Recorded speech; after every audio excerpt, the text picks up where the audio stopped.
Chaque année dans le monde, des milliers de migrants meurent en tentant de franchir illégalement des frontières.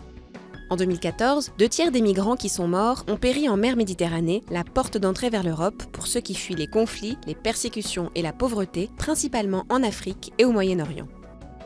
Jusqu'en 2015, le principal flux migratoire passait par la voie centrale de la Méditerranée. Les demandeurs d'asile, en majorité originaires de Syrie ou d'Érythrée, transitaient via la Libye pour atteindre l'UE par l'Italie ou Malte. Mais c'est la plus dangereuse de toutes les voies. Des milliers de personnes meurent chaque année en tentant de traverser la Méditerranée sur des bateaux de pêche surchargés ou des canots en caoutchouc affrétés par les trafiquants.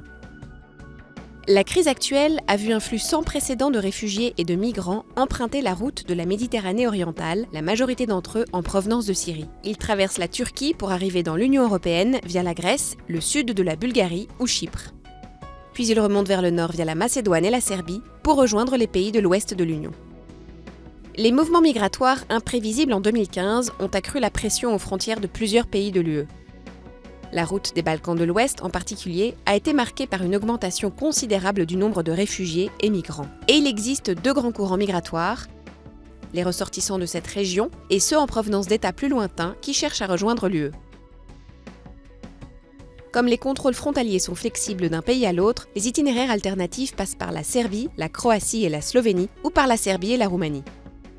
La plupart espèrent trouver refuge dans des pays européens comme l'Autriche, l'Allemagne, la Suède et le Royaume-Uni.